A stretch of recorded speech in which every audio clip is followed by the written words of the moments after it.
Hello, everyone. Welcome back to Note to Self. I am thrilled to share today's episode with you all because it is the comparison cure. Us as human beings compare. It's a natural part of life. It's a mechanism of our minds, but sometimes it can get us feeling not so good about ourselves. And this is what this episode is going to support you with. Before I get into that, I want to share with you about a very special coaching offer that's happening right now called May Magic. From now until May 9th, I'm accepting applications via a Google form, which is linked down below, where you, if you're interested in coaching, set your intentions, set your budget, let me know what type of support you're looking for, whether that's WhatsApp audio support or one-to-one coaching calls. And within 72 hours, I will get back to you with an offer on how we can work together. This is the first time I've ever offered anything like this, as typically my one-to-one coaching packages are high touch support, high level. They are a minimum of 3 months. And so this gives any of you the opportunity to get an intro into coaching or to speed up momentum in your month. This is also open to previous clients who are just feeling like, you know what, I want some of that coaching magic in my life right now. Let's make it happen. So from now until May 9th, the application is there, and I am so excited to work with you. So let's get into the comparison cure. First of all, we've all heard the advice that is just stop comparing yourself to others and it'll be okay. But it is a part of the mind. It is a mechanism of the mind, and it is actually something that's quite primitive. Think back to when it was cavemen and women that were roaming the earth. It was a necessary part of their survival to be checking out what other people were doing, and so they could understand how they could survive, and not just survive, but thrive better. Imagine if one tribe starts to build huts in a certain way that's even more waterproof than the other tribe. They would notice that, and it would support their growth and their evolution. So comparison is there to support us in evolving, to show us what's possible for ourselves. But what happens when we catch ourselves feeling a little bit disempowered or disappointed in ourselves due to comparison? So the key is first understanding that this is a part of our mind. It is something that humans naturally do, and it's a way that the brain sort of scans out and about to see where you stand and where you could improve or what you are capable of. So I'm going to be introducing a concept to you today that's a simple mindset hack that's basically comparing down versus comparing up. So when you compare down, you naturally boost your self-esteem, your motivation, and happiness in a lasting way pretty easily. So first of all, you've got to be able to have that awareness. Catch yourself when you are comparing. Now we want to start to reprogram the mind that if it's going to compare and it's going to compare in a way that doesn't make you feel very good, start to flip the script. Start to actively compare down. Instead of looking at people who are ahead of you, potentially more successful, more attractive, wealthier, catching yourself in that spiral, look at where you could be if you hadn't made the choices that you've made in your life. Or notice people, for example, that have fewer opportunities or resources than you, and recognize how far you've already come.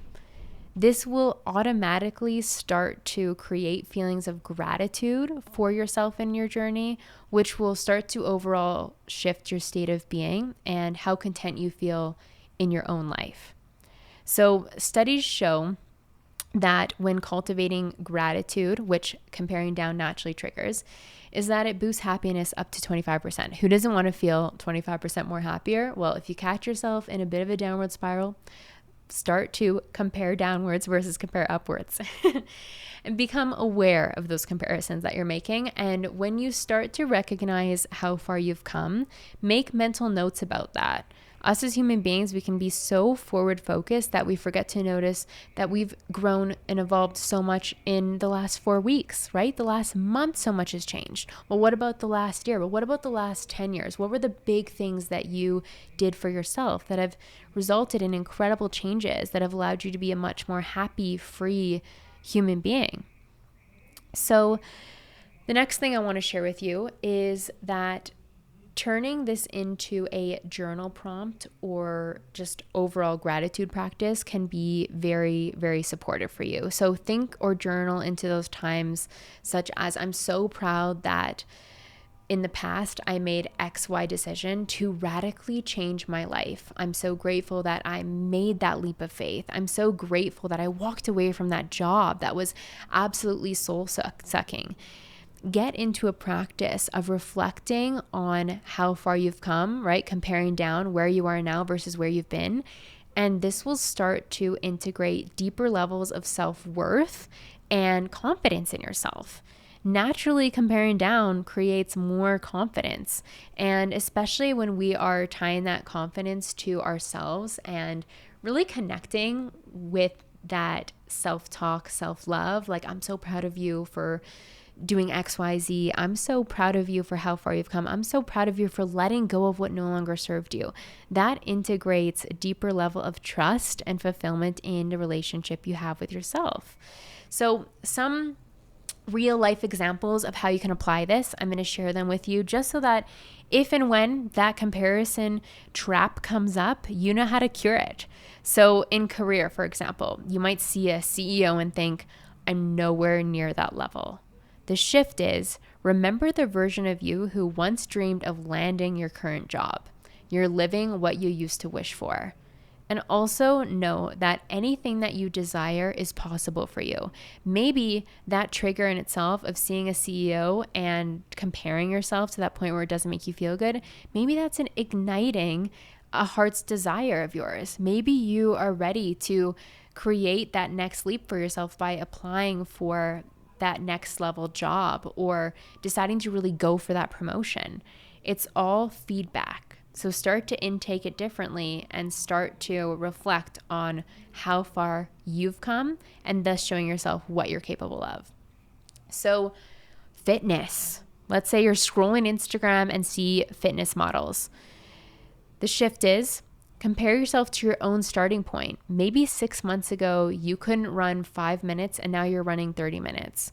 Or maybe a year ago, you would have never thought that you would find a fitness class that you love to partake in. And now you're going 3 to 5 days a week, right? Or maybe this is igniting something in you that's really showing you that it's important for me to start to get out there and work out, exercise. Maybe it's time to lace up those runners and get out there and go for a jog, right? Start to take this in as feedback and then compare down or start to shift it in a way that's going to support you. This is the comparison cure.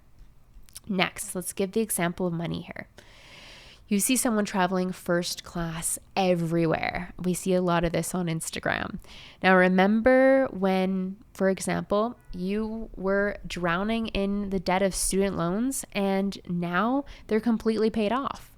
Or maybe you were previously at a place where you couldn't afford to travel because you were in a job that was very paycheck to paycheck and now you have overflow in your life. Remember how capable you are of changing your financial reality and set the intention now. One day I will be traveling first class everywhere. It is so possible for you. Here's an empowering reminder as well, is that you are someone else's up. Someone else is out there comparing themselves to you. There are people who dream of the life that you currently have, whether that's the job, the relationship, the way that you take care of yourself, the beautiful aspects of your personality that you might not even notice. But to somebody else, they wish they had your confidence. They wish they had your charisma. They wish they had your kindness, right? Know that you are absolutely so incredibly bright. You are someone else's up. So it's not about pretending you're better than others. It's about honoring how far you've already come, celebrating your wins, integrating them, feeling more confident in yourself, and using comparisons consciously instead of letting them control your self-esteem. So wherever you're at today, I encourage you to make at least one downward comparison to where you used to be to where you are now. Let yourself feel proud, not guilty for how far you've come. Let yourself celebrate you and let yourself just indulge in the amazingness of who you are. So I hope you guys enjoyed today's episode. And if you're interested in May Magic, the application will be down below. Applications are limited, but for those of you who reach out and I have space to intake you, I am so excited to work with you. So sending you a huge hug, lots of love. I will talk to you again very soon.